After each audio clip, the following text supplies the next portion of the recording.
Okay, तो अब हम एक्सरसाइज 30.3 शुरू करने जा रहे हैं, जिसमें हम जो है ट्रिग्नोमेट्रिक रेशियोज़ के बारे में पढ़ेंगे।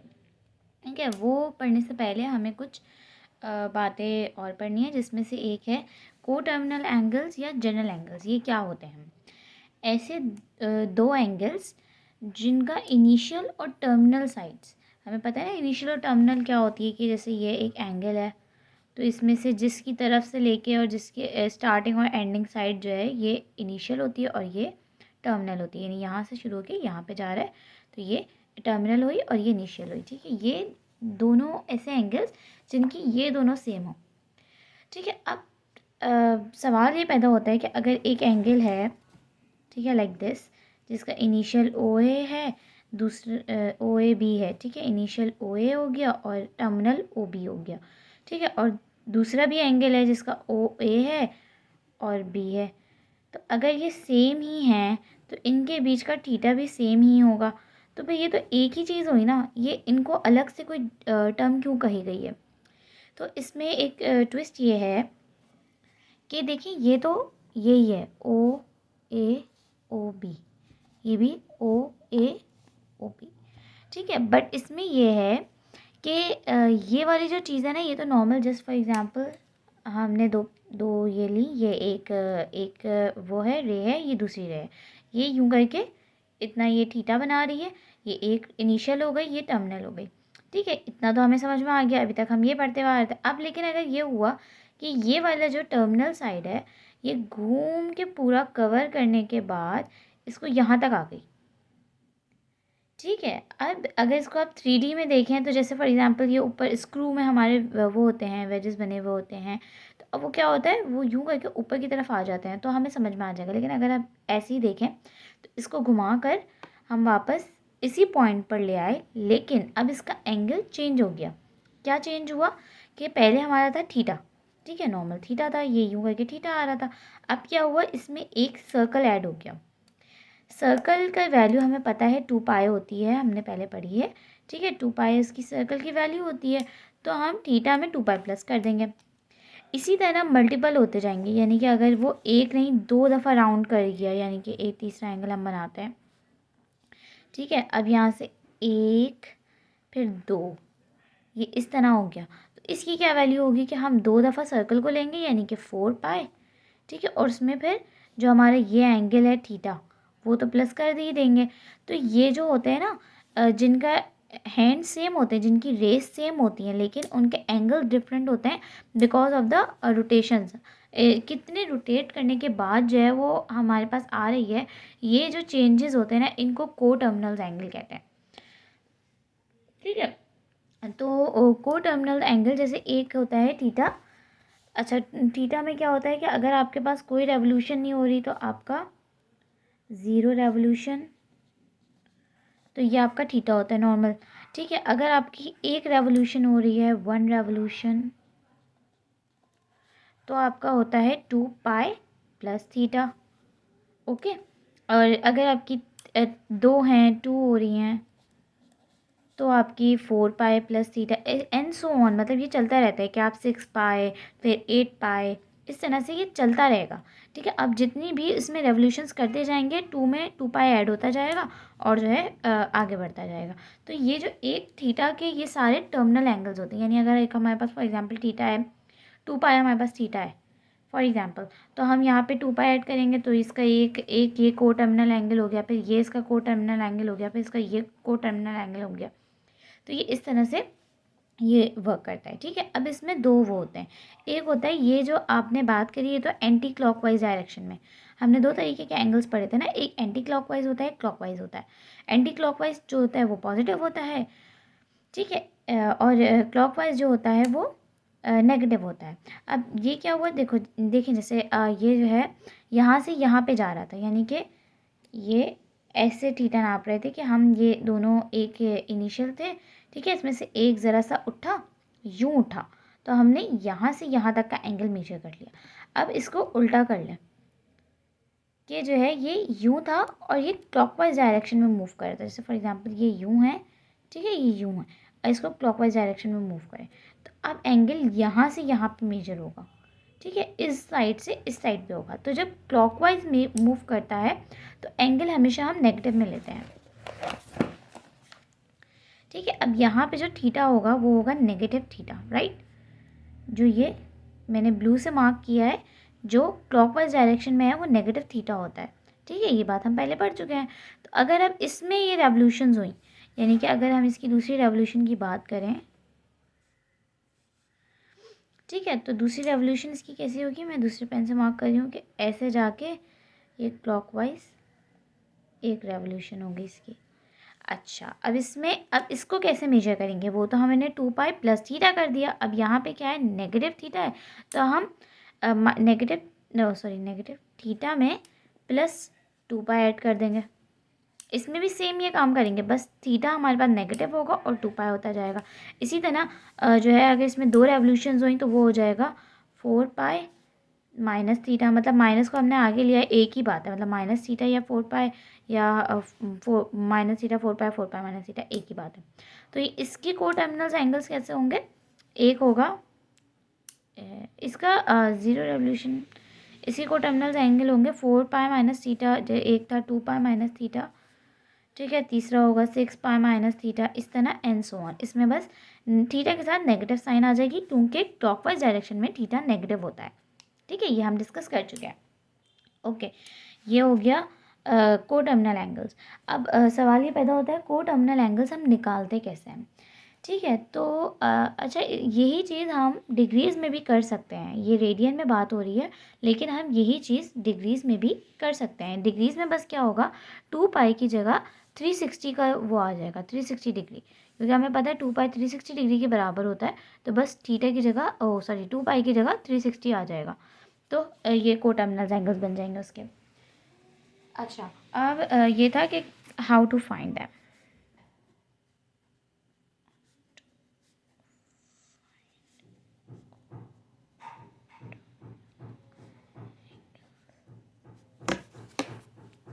कैसे होगा, theta plus minus if degrees में होगा तो प्लस माइनस 360 डिग्री कर देंगे, तो हमारे पास जो है वो हमारा कोटर्मिनल एंगल आ जाएगा। ठीक है, यानी कि फॉर एग्जांपल हमारे पास एक है 40 डिग्री का एंगल। ठीक है, हमने उसको किया 40 डिग्री प्लस 360 करेंगे तो आ जाएगा 400 डिग्रीज। तो ये जो 400 है ये 40 का कोटर्मिनल एंगल है। ठीक है, इसी तरह 40 में से माइनस 360 डिग्री करेंगे तो क्या आंसर आ जाएगा, 320 डिग्री। ये 40 का कोटर्मिनल एंगल है।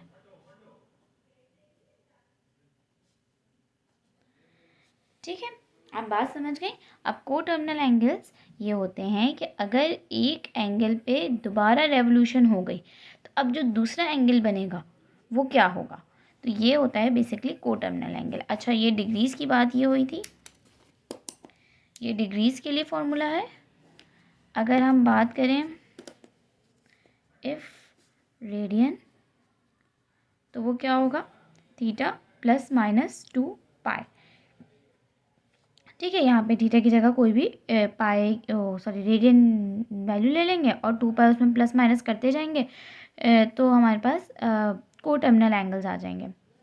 ठीक है, बार बार भी कर सकते हैं, जैसे अगर 400 आ गया तो हम इसमें फिर 360 प्लस करें तो एक और कोटर्मिनल आ जाएगा, फिर 360 प्लस करें तो एक और कोटर्मिनल आ जाएगा, क्योंकि ये चीज़ कभी ख़त्म नहीं होगी। आप रेवोल्यूशंस कभी ख़त्म नहीं कर सकते, हज़ारों लाखों रेवोल्यूशंस भी करते रहें तो होती तो रहेंगी ना।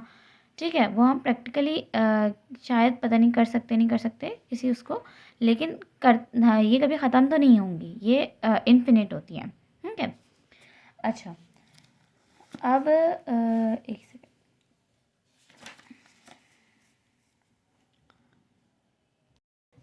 ठीक है, यहाँ तक करने के बाद आप एक्सरसाइज 30.3 का क्वेश्चन नंबर 1 आराम से सॉल्व कर सकते हैं। ठीक है, इसमें बस क्या करना है, कोटर्मिनल एंगल्स निकालने हैं चार उसके, इसमें से जो डिग्री में दिया हुआ है आप उसकी डिग्री वाले फॉर्मूले से निकालेंगे, जो रेडियन में दिया हुआ है आप उसकी रेडियन वाले फॉर्मूले से निकालेंगे। अच्छा, ये है कि आप एक एक दफ़ा ही निकालेंगे, यानी एक दफ़ा प्लस करके एक दफ़ा माइनस करके, और भी होते हैं लेकिन फ़िलहाल आप एक दफ़ा करके निकाल के आंसर आ जाएगा उसका। ठीक है, एक दफ़ा प्लस में भी एक दफ़ा माइनस में भी, दोनों तरीके से निकालेंगे। ठीक है, अब हमारा क्वेश्चन नंबर 1 हो गया। उसके बाद हमारे पास नेक्स्ट टॉपिक है स्टैंडर्ड स्टैंडर्ड पोजीशन। दूसरा टॉपिक हमारे पास हो गया एंगल इन स्टैंडर्ड पोजीशन। ये वाली बात मैंने आपको पहले भी एक जगह टॉपिक पे बताई है कि जब हमारे पास कोई भी एंगल है, जैसे ग्राफ होता है ना, ग्राफ में क्या होता है,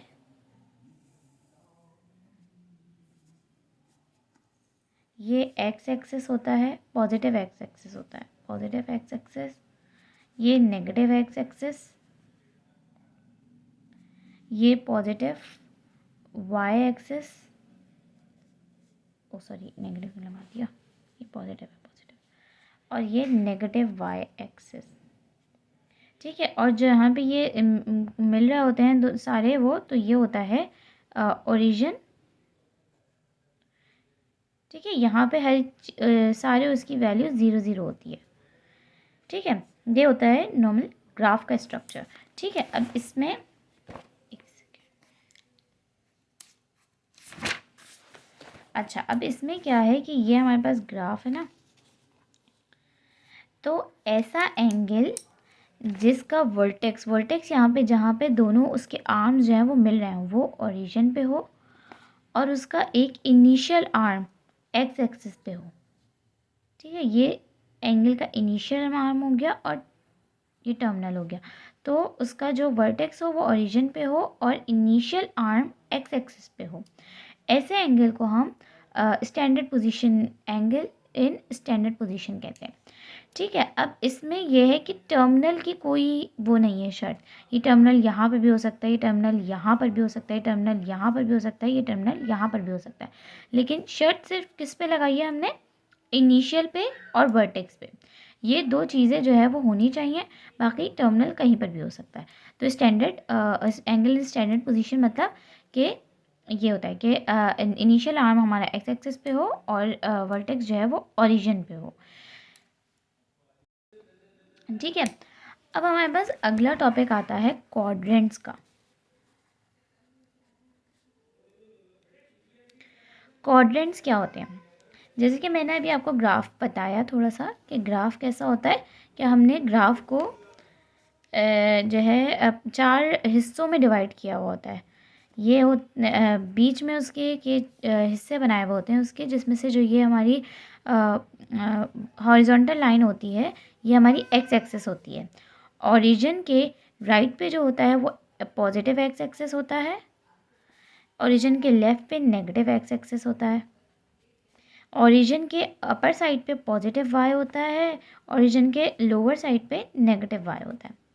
ठीक है, अब जो ये 4 हिस्से होते हैं ना, इस एक हिस्से को क्वाड्रेंट कहते हैं। तो ये जो हिस्से हैं इनको क्वाड्रेंट्स कहा जाता है। ठीक है, अब ये आप डिफ्रेंशिएट कैसे करते हैं, ग्राफ में तो इस तरीके से डिफ्रेंशिएट करते हैं कि भाई जब आपकी ग्राफ प्लॉटिंग वैल्यूज़ होती हैं उसमें दोनों पॉजिटिव हैं तो वो फर्स्ट क्वाड्रेंट, एक पॉजिटिव एक नेगेटिव है तो वो सेकंड, इस तरीके से करते हैं। लेकिन एंगल्स में किस तरीके से करेंगे, एंगल में हम इस तरीके से करेंगे, मैं ब्लैक यूज़ करती हूँ, कि यहाँ से यहाँ तक का जो एंगल आएगा वो होगा हमारे पास फर्स्ट क्वाड्रेंट। ठीक है, यहाँ से यहाँ तक का एंगल सेकंड क्वाड्रेंट, यहाँ से यहाँ तक का एंगल थर्ड क्वाड्रेंट, यहाँ से यहाँ तक का एंगल फोर्थ क्वाड्रेंट। ठीक है, अब इन एंगल्स को वो कैसे किया हुआ है भाई, हमें पता है कि ये यहाँ पे तो एंगल ज़ीरो होता है। ठीक है, ये ज़ीरो होता है, 0 रेडियन में करते हैं पहले हम, 0 रेडियन। ठीक है, यहाँ से यहाँ तक का एंगल, अच्छा इसको कैसे करेंगे, हमें ये पता है कि सर्कल का पूरा जो है वो 2 पाई होता है। 2 पाई को अगर हम 4 हिस्सों में तोड़ें तो एक की वैल्यू होती है पाई/2। ये आप समझ गए, दो को पहले हमने 2 हिस्सों में तोड़ा तो पाई पाई हो गया, पाई को भी आधा कर दिया तो पाई/2 हो गया। तो यानी कि एक हिस्से की वैल्यू पाई/2 तक होगी। ठीक है, तो यानी अगर 0 रेडियन से लेकर पाई/2 तक हुई वैल्यू थीटा की, तो वो कहाँ लाई करेगा, फर्स्ट क्वाड्रेंट में। ठीक है, π/2 से लेकर थीटा की वैल्यू जो है क्या कहते हैं पाई तक लाई करी, तो ये सेकंड क्वाड्रेंट। अगर पाई से लेकर थीटा की वैल्यू क्या कहते हैं किसमें लाई करी, 3π/4 पे, तो वो फोर्थ क्वाड्रेंट। और अगर सॉरी थर्ड क्वाड्रेंट। और अगर 3π/4 से लेकर उसकी वैल्यू 2π तक लाई करी, तो वो फोर्थ। ठीक है, ये समझ में आ गई किस तरीके से हमने डिस्टिंग्विश किया कि हम यहाँ से एंगल को लेते हुए चले, यहाँ पे रुके तो यहाँ पे π/2 बन रहा था, फिर यहाँ से लेके चले तो ये पाई बन रहा था, फिर यहाँ से लेके चले तो ये 3π/4 बन रहा था, और ये पूरा कर लिया तो हमारा हो गया 2π। ठीक है, तो इस तरीके से हमने कर लिए। अब इसको अगर हम डिग्री में भी कन्वर्ट करें तो ज़ीरो ही रहेगा। अच्छा, मैं अलग करके दिखा देती हूँ। 0 डिग्री से लेकर 90 डिग्री तक फर्स्ट होता है, 90 से लेकर क्या कहते हैं 180 तक सेकंड होता है, 180 से 270 तक थर्ड होता है, 270 से लेकर 360 तक फोर्थ होता है। ठीक है, यहाँ तक बात क्लियर हो गई। तो हमने क्वाड्रेंटल एंगल्स भी पढ़ लिया।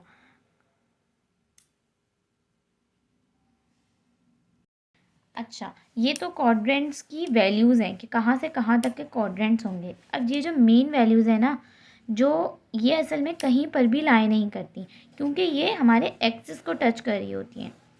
ठीक है, ये तो हम कंप्लीट पे आ गए ना, इसको नहीं ये काउंट करेगा। ये वाली चीज़ अगर एंगल हमारा डायरेक्ट 90 का बन रहा होगा, तो ये चीज़ हम ये नहीं कहेंगे ये किसी क्वाड्रेंट में लाई कर है, हम ये कहेंगे कि ये जो है खुद क्वाड्रेंट एंगल है, ये किसी क्वाड्रेंट में लाई नहीं करेगा।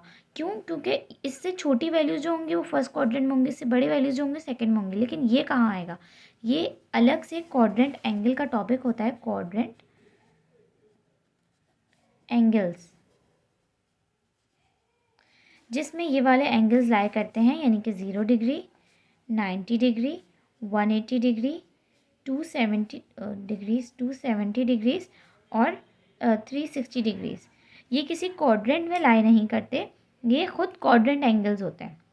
ठीक है, इनकी वैल्यूज़ की बिना पर हमने क्वाड्रेंट्स बनाए, यानी इसके बीच की वैल्यू फर्स्ट क्वाड्रेंट, इसकी सेकंड, इसकी थर्ड, इसकी फोर्थ। ठीक है, तो ये क्वाड्रेंट्स एंगल्स होता है। अब यहाँ तक करने के बाद आप क्वेश्चन नंबर 2 सॉल्व कर सकते हैं, जिसमें यह है कि आपको बताना है कि ये वाले एंगल्स जो हैं वो कौन से क्वाड्रेंट में लाई करते हैं। तो इसमें से हम एक देखते हैं 8π/5। अब भाई ये हमें कैसे पता चलेगा 8π/5 कहाँ लाई कर रहा है। तो हम इसको करने के लिए ना कि हमें कैसे पता चलेगा, 8π की वैल्यू निकालनी पड़ेगी, फिर उसको करके फिर रेडियंस का करना पड़ेगा, तो ये लंबी हो जाएगी। तो हम इसको आसानी करने के लिए क्या करेंगे, इसको डिग्रीज़ में कन्वर्ट करेंगे। डिग्रीज़ की वैल्यू तो हमारे पास बिल्कुल सही गिवन है ना, तो हम पता लगा लेंगे। जैसे इसका आंसर अगर हम इसको डिग्री में कन्वर्ट करें, फॉर एग्ज़ाम्पल क्वेश्चन नंबर 2 का पार्ट 1 करें हम, 8π/5। तो 8π/5 को हम कन्वर्ट करेंगे तो वो कैसे करेंगे, 8π/5 मल्टीप्लाई बाय 180/π। ठीक है, तो ये डिग्रीज़ में कन्वर्ट हो जाएगा, तो हमारा आंसर आएगा 280 डिग्रीज़। 280 डिग्रीज़ आ गया। तो अब आप इन जो हमारे पास एंगल्स की मेजरमेंट्स हैं यहाँ पे, अब आप देखेंगे कि इसमें से कहाँ एंगल लाई करेगा। 280 डिग्री 270 और 360 के बीच में लाई करेगा, है ना। तो ये कौन से एंगल में कौन से क्वाड्रेंट में लाई करेगा, फोर्थ क्वाड्रेंट में। सही है। अब इसी तरीके से बाकी भी सॉल्व कर लेंगे। बाकी तो 75 डिग्रीज़ हैं, क्वेश्चन नंबर 2 75 डिग्रीज़ है, वो आप ऐसे ही पता लगा सकते हैं कि ये तो 90 से भी छोटा है, यानी ये फर्स्ट क्वाड्रेंट में ही लाई करेगा। -818 डिग्रीज़, इसको आप कैसे करेंगे, इसको आप ऐसे करेंगे कि इसको आप को टर्मिनल एंगल्स के उससे करेंगे कि या तो आप ये भी कर सकते हैं कि आप इसके को टर्मिनल एंगल्स निकाल लें। ठीक है, दूसरा आप ये भी कर सकते हैं कि ये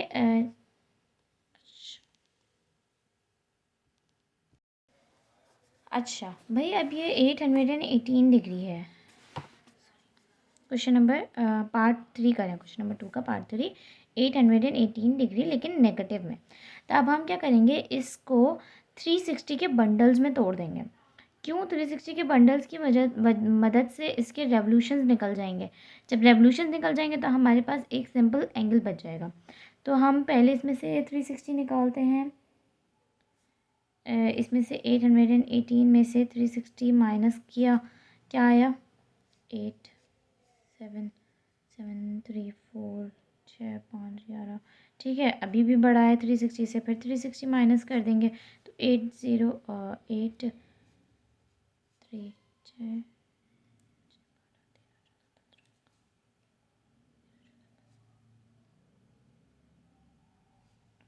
98 डिग्रीज़। ठीक है, यानी कि -98 डिग्रीज़ जो है ये इसका को टर्मिनल एंगल है। ठीक है, तो हम -98 का निकाल लेंगे तो इसका मतलब हम इसका भी क्वाड्रेंट पता लगा सकते हैं। ठीक है, तो इसका क्वाड्रेंट कौन सा हुआ? अच्छा, इसमें क्या है, नेगेटिव साइन है। नेगेटिव यानी कि एंगल जो है वो उल्टा चल रहा है।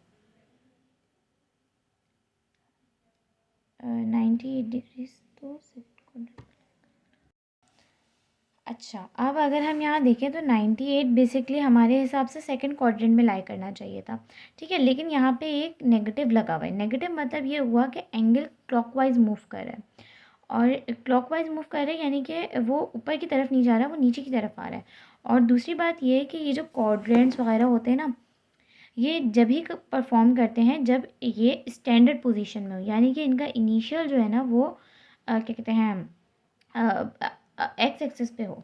ठीक है, तो अगर ये इनिशियल एक्स एक्सिस पे है, ठीक है, और ये ओरिजिन पे है, और फिर भी एंगल नेगेटिव मूव कर रहा है, तो इसका मतलब वो यहाँ से मूव कर रहा होगा ना टर्मिनल की तरफ जाने के लिए। ठीक है, टर्मिनल की तरफ जाने के लिए। तो टर्मिनल अगर इस तरफ से चलेगा तभी तो यहाँ पे 90 मिलेगा उसको, फिर 90 से थोड़ा आगे जाएगा तो ये यू एंगल बनेगा, और ये यू बनेगा। तो अगर हम इसको एक्स एक्सिस में देखें तो ये फर्स्ट सेकंड थर्ड क्वाड्रेंट में लाई कर रहा है। ठीक है, ये वाली बात जो है ना, ये मैं अगले लेक्चर में दोबारा से एक दफ़ा आपको समझाऊंगी पूरे सही से। ठीक है, अभी तक यहाँ तक रखते हैं। क्वेश्चन नंबर 2 का पार्ट 1 2 5 6 नहीं 5। क्वेश्चन नंबर 2 का पार्ट 1 2 और 6 आप बासानी जो है ना वो सॉल्व कर सकती हैं। बाकी जो है ना वो मैं नेक्स्ट लेक्चर में आपको दोबारा से एक दफ़ा रिव्यू देकर ना सही से समझाऊंगी। थोड़ा सा आज की क्लास में थोड़ा ज़्यादा इन्फॉर्मेशन ज़्यादा हो गई, कैलकुलेशन इतनी नहीं हुई, इन्फॉर्मेशन बहुत ज़्यादा हो गई। तो थोड़ा सा इसको स्लो पेस में लेके चलते हैं। एक आध दफ़ा इसका रिवीजन होगा ना तो ये अच्छे से आपके समझ में आ जाएगी।